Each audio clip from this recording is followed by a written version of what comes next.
तो इस सौर मंडल के एक छोटे से ग्रह के रूप में एक सूर्य है, पृथ्वी से तो कई गुना बड़ा है, वह एक मंडल अलग है, और सूर्य ऊर्जा जो यह सूर्य चलता है यह एक अलग है।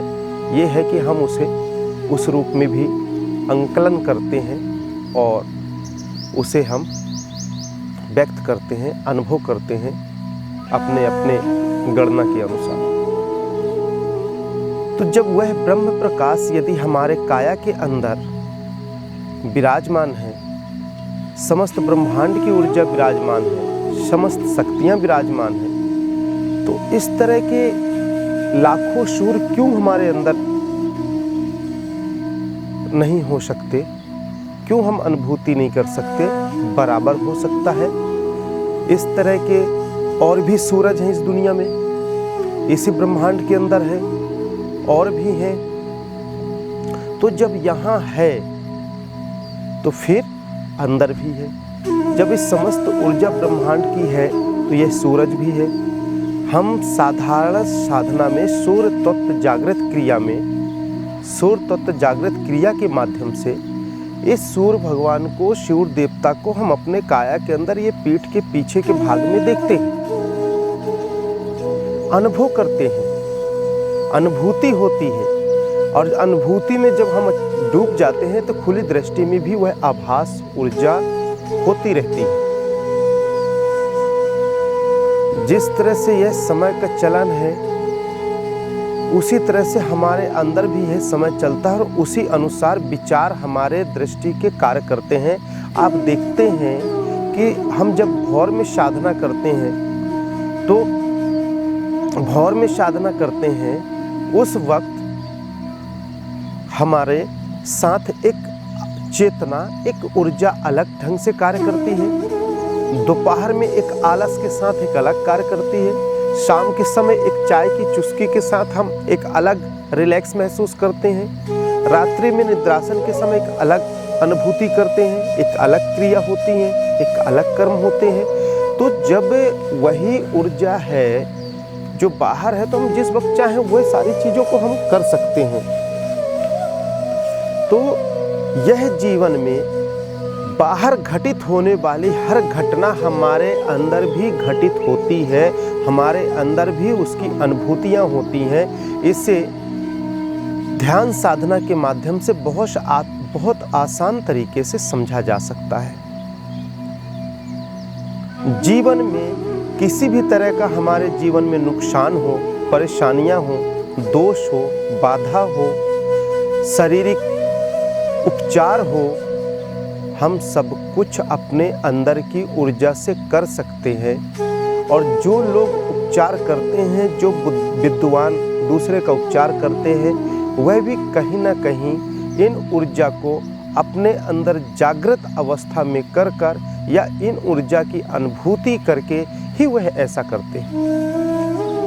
चाहे जिस रूप में लें, इस ऊर्जा, इस शक्ति के बिना हमारा जीवन सार्थक हो ही नहीं सकता है। द्वैत और अद्वैत की भावना ऊर्जा पर ही निर्भर है। हम ऊर्जा के माध्यम से सब अनुभव कर सकते हैं। तो हमारे अंदर कितने सूर्य की ऊर्जा समाहित है यह तो आपने समझ ही लिया। हमारे मन की गति, जो मेरे खुद के गणना है, खुद का अनुभव है, खुद का खोज कह ले, जो मैंने पहले बताया है कि 1 सेकंड के 100वें भाग, और मैं उसको स्पष्ट करना चाहूँगा कि 1 सेकंड जो होता है इसका 100वां भाग कम में 1,24,00,000 प्रकाश वर्ष गति है। 1,24,00,000 प्रकाश वर्ष इंटू 100 इक्वल टू 1 सेकेंड की गति है।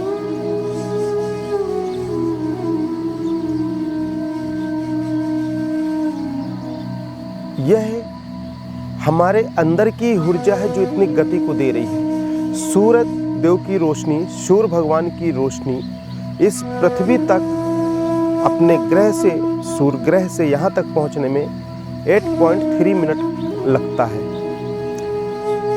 वह प्रकाश वर्ष की गति में 8.3 मिनट के लगभग इस पृथ्वी तक आने में लगता है, परंतु हमें यहाँ से सूर्य को अनुभव करने में क्षण मात्र लगता है।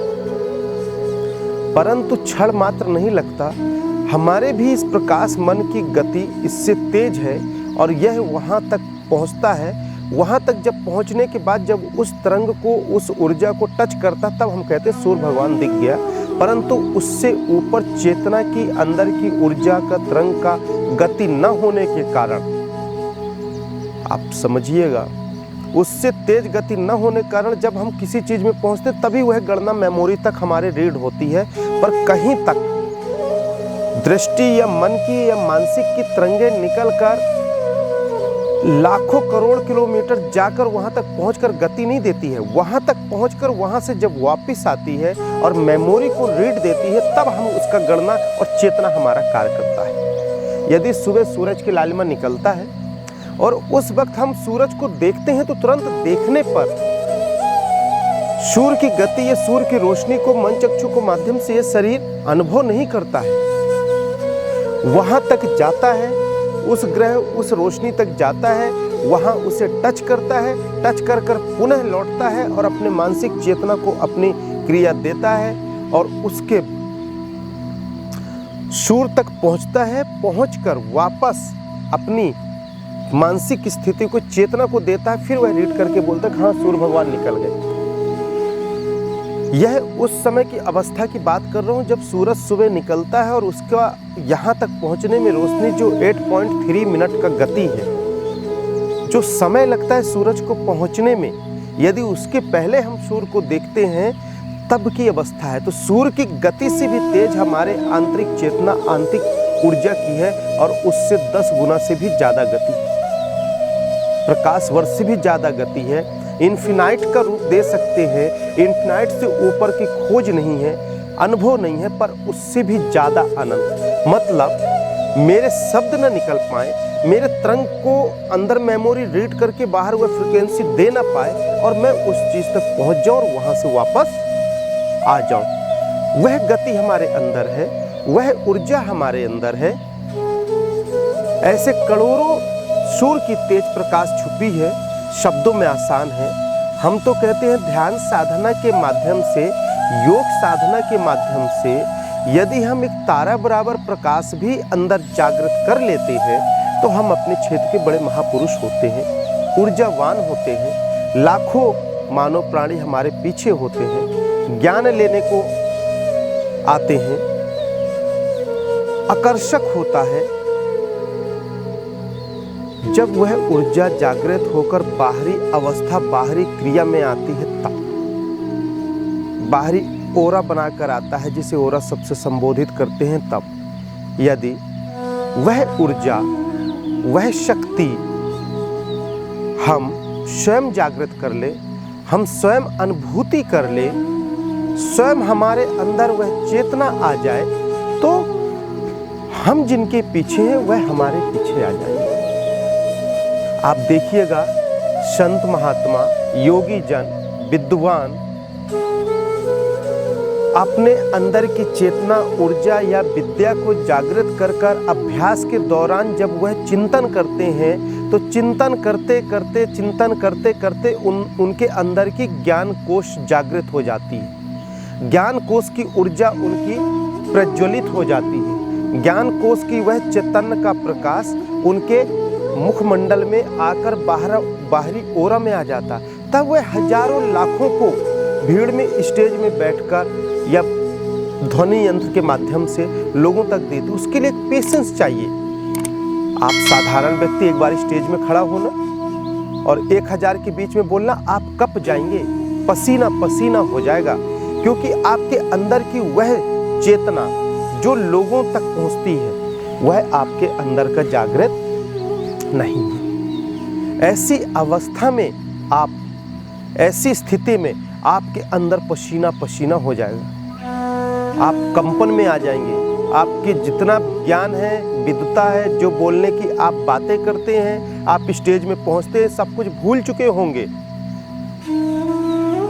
जब तक अंदर की चेतना, अंदर की ऊर्जा को हम जागृत नहीं करते हैं, अंदर के सेल्फ कॉन्फिडेंस को नहीं लाते हैं, हमारे अंदर का आत्मबल, आत्मविश्वास मजबूत नहीं होता है। हमारे जीवन में आत्मबल ही सबसे महत्वपूर्ण है।